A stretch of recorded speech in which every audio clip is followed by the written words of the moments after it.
Selamat siang pada hadirin yang terhormat. Saya Devila Bele, saya selaku moderator debat hari ini. Hari ini kita akan membahas topik-topik debat. Kami memiliki dua tim debat yang akan mempresentasikan argumen mereka. Tim pertama adalah farmasi dan tim kedua adalah oposisi. Mari kita mulai debat ini dengan memperkenalkan dari kedua tim.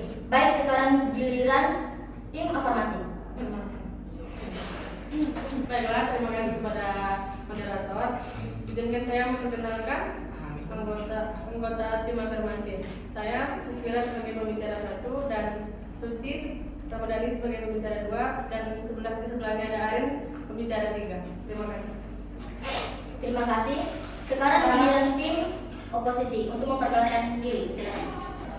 Terima kasih tim moderator. Saya akan memperkenalkan tim saya yaitu tim oposisi. Saya sebagai Afisa Rusina sebagai pembicara 1. Di sini ada Jihan Dwi sebagai pembicara 2 dan di sini ada Wedi Adelia sebagai pembicara 3. Terima kasih. Terima kasih. Sekarang untuk mempresentasikan argumen mereka. Kami persilakan kepada tim afirmasi dengan waktu 2 menit dimulai saat berbicara. Plastik merupakan material yang sangat sulit teroleh secara alami. Akibatnya sampah plastik menumpuk dampak pembuangan air, menyebabkan lingkungan merusak ekosistem. Kami dari afirmasi sangat setuju karena kami percaya bahwa kantor ramah lingkungan adalah tempat untuk melindungi lingkungan hidup. Pertama, dampak lingkungan. Polusi terbesarnya adalah sampah. Dengan beralih ke kantor ramah lingkungan dapat mengurangi jumlah plastik yang mencemari lingkungan. 2. Kesehatan masyarakat. Plastik dapat mengangkat zat kimia berbahaya yang dapat membahayakan kesehatan. 3. Ekonomi. Kantor ramah lingkungan dapat menciptakan lapangan kerja dan ekonomi lokal. 4. Kesadaran masyarakat. Tingkatkan kesadaran masyarakat tentang menjaga lingkungan dan mengurangi plastik. Solusinya, pemerintah harus membuat peraturan ketat untuk mengatur penggunaan kantong plastik dan mengawasi pelaksanaannya.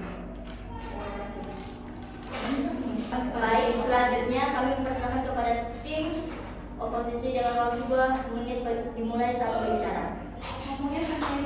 Kami berada di sini untuk menolak gagasan bahwa beralih sepenuhnya dari plastik ke kantong ramah lingkungan adalah solusi yang tidak tepat. Sampah plastik memang memicu masalah lingkungan, namun lingkungan tanpa plastik dan beralih ke kantong ramah lingkungan juga tidak tepat. Bila semua plastik diciptakan untuk meminimalisir penggunaan kantong kertas sekali pakai, plastik diciptakan untuk mencegah masalah lingkungan akibat penggunaan kantong kertas yang berlebihan serta kantong kain yang mudah robek. Kertas dan kardus memiliki dampak yang jauh lebih besar daripada plastik. Kantong plastik hadir supaya manusia bisa menggunakannya berulang kali, dapat membawanya dengan mudah karena bisa dilipat dan mengurangi penebangan pohon untuk bahan kantong kertas. Kita harus mempertimbangkan kenyataan bahwa kantong ramah lingkungan seringkali lebih mahal dan tidak selalu tersedia di semua tempat. Hal ini dapat menyulitkan masyarakat, terutama mereka yang memiliki tempat tinggal rendah. Meskipun plastik memiliki dampak negatif, kita tidak bisa mengabaikan manfaatnya dalam berbagai sektor seperti kesehatan dan keamanan makanan. Menghilangkan plastik secara total dapat mengganggu industri yang bergantung padanya dan berpotensi menyebabkan hilangnya pekerjaan. Kita perlu fokus pada solusi yang lebih berkelanjutan seperti pengelolaan limbah yang baik dan inovasi daur ulang daripada hanya mengganti satu jenis bahan dengan yang lain. Mari kita mencari solusi yang lebih komprehensif dan tidak terburu-buru dalam mengambil keputusan yang dapat berdampak luas. Terima kasih. Baik, terima kasih. Selanjutnya sekarang kepada tim afirmasi dengan waktu 2 menit dimulai saat berbicara. Plastik membutuhkan waktu ratusan hingga ribuan tahun untuk terurai, mencemari lautan, sungai, dan daratan. Hal ini membahayakan kehidupan laut, merusak ekosistem, dan mencemari tanah. Plastik yang terurai menjadi mikroplastik, mencemari air dan makanan, berpotensi membahayakan kesehatan manusia dan hewan. Produksi dan pembakaran plastik menghasilkan emisi gas rumah kaca yang berkontribusi pada perubahan iklim. Produksi plastik bergantung pada bahan bakar fosil yang terbatas dan tidak terbarukan. Mengurangi penggunaan plastik berarti menghemat sumber daya alam. Proses produksi plastik membutuhkan banyak air. Karena beralih ke alternatif yang lebih ramah lingkungan dapat menghemat penggunaan air.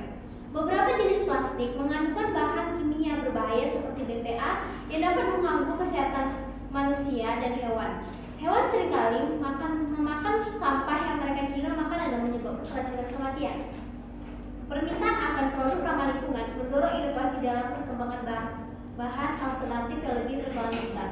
Peralihan ke ekonomi hijau menciptakan lapangan kerja baru di sektor daur ulang, produksi bahan ramah lingkungan dan lainnya. Baik, sekian dari saya.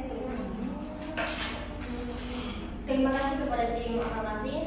Sekarang dengan tim oposisi dengan waktu 2 menit 40 detik dimulai saat berbicara. Baik, terima kasih moderator. Kami ingin menekankan, meskipun adanya argumen yang kuat untuk mengurangi penggunaan plastik dan beralih sepenuhnya ke kantong ramah lingkungan, bukanlah solusi yang praktis dan efisien. Karena yang pertama adanya ketersediaan dan aksesibilitas. Banyak kantong ramah lingkungan yang masih sulit diakses oleh masyarakat, terutama di tempat terpencil. Ini dapat menciptakan ketidakadilan bagi mereka yang tidak memiliki akses mudah. Yang kedua, biaya ekonomi. Kantong ramah lingkungan seringkali lebih mahal dibandingkan dengan kantong plastik. Yang ketiga, mengurangi sampah plastik tidak menyelesaikan masalah akar. Mengurangi sampah plastik hanya menyelesaikan gejala, bukan masalah akar. Masalah akar adalah perilaku konsumen yang boros dan tidak peduli dengan lingkungan. Yang keempat, mengurangi sampah plastik tidak secara otomatis mengurangi polusi. Meskipun jumlah sampah plastiknya berkurang, namun polusi masih dapat terjadi apabila plastik yang ada tidak dikelola dengan baik. Yang kelima, mengurangi sampah plastik dapat mempengaruhi ekonomi industri. Industri plastik adalah salah satu industri besar yang menghasilkan banyak lapangan pekerjaan. Mengurangi sampah plastik dapat mempengaruhi ekonomi dan mengakibatkan banyak pengangguran. Yang keenam, mengurangi sampah plastik dapat mempengaruhi kenyamanan hidup. Plastik digunakan dalam banyak produk yang memudahkan hidup kita, seperti wadah makanan, botol air, dan lain-lain. Yang ketujuh, mengurangi sampah plastik memerlukan biaya yang besar. Mengurangi sampah plastik memerlukan biaya yang besar untuk mengembangkan teknologi baru dan mengelola sampah yang ada. Beberapa penelitian menunjukkan bahwa pergantian plastik dengan bahan lain dapat menyebabkan dampak lingkungan yang tidak terduga. Misalnya kantong kertas dapat menghasilkan lebih banyak emisi karbon selama proses produksinya dibandingkan dengan plastik. Meskipun plastik sekali pakai menjadi masalah besar dalam sampah, beralih ke alternatif yang ramah lingkungan mungkin tidak lebih mudah tanpa infrastruktur yang tepat. Beberapa bahan alternatif seperti plastik biodegradable memerlukan kondisi tertentu untuk terurai dengan baik. Sekian dari saya, terima kasih. Baik, terima kasih kepada tim oposisi. Sekarang dengan tim farmasi dengan waktu 2 menit dimulai saat berbicara. Solusi dan implementasi nyata. Fokus pada solusi alternatif. Inovasi material. Mengembangkan dan mempromosikan penggunaan bahan alternatif yang ramah lingkungan seperti plastik, biodegradable, bahan berbasis tanaman atau bahan daur ulang. Desain produk berkelanjutan mendorong produsen untuk merancang produk dengan kemasan minimal dapat digunakan kembali atau mudah didaur ulang. Infrastruktur daur ulang. Meningkatkan investasi dalam infrastruktur daur ulang pengolahan sampah yang efisien. Pesan pemerintah dan kebijakan regulasi yang tegas, menerapkan regulasi yang ketat terkait penggunaan plastik sekali pakai dan mendorong penggunaan alternatif yang ramah lingkungan. Pesan masyarakat dan konsumen, perubahan gaya hidup, mendorong masyarakat untuk mengurangi konsumsi plastik menggunakan produk yang dapat digunakan kembali dan mendaur ulang sampah. Dukungan produk ramah lingkungan, memiliki dan mendukung produk dari perusahaan yang memiliki komitmen terhadap keberlanjutan. Aksi kolektif, bergabung dengan organisasi di lingkungan atau kelompok masyarakat yang peduli terhadap isu plastik dan lingkungan. Studi kasus dan contoh sukses negara dan kota yang berhasil menunjukkan contoh negara atau kota yang telah berhasil mengurangi penggunaan plastik dan menerapkan praktek ramah lingkungan. Terima kasih. Terima kasih kepada tim farmasi. Sekarang dengan tim oposisi dengan waktu 2 menit dimulai saat berbicara. Terima kasih moderator. Meski plastik memang memberikan dampak negatif pada lingkungan, tidak semua alternatif ramah lingkungan dapat menggantikan plastik secara efektif.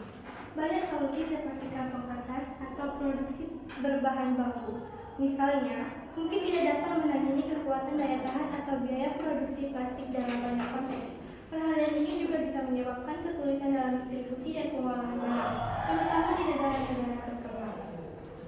Banyak solusi alternatif seperti 1. Mengembangkan teknologi daur ulang yang bersifat efektif.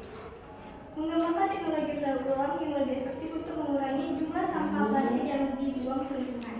Karena sebelumnya terdapat keterbatasan kemampuan daur ulang. Kedua adalah meningkatkan kesadaran masyarakat. Meningkatkan kesadaran masyarakat tentang pentingnya mengurangi penggunaan sampah plastik. Ketiga, mengembangkan kebijakan yang lebih efektif. Mengembangkan kebijakan yang lebih efektif untuk mengurangi penggunaan plastik dan mengembangkan industri yang lebih ramah lingkungan.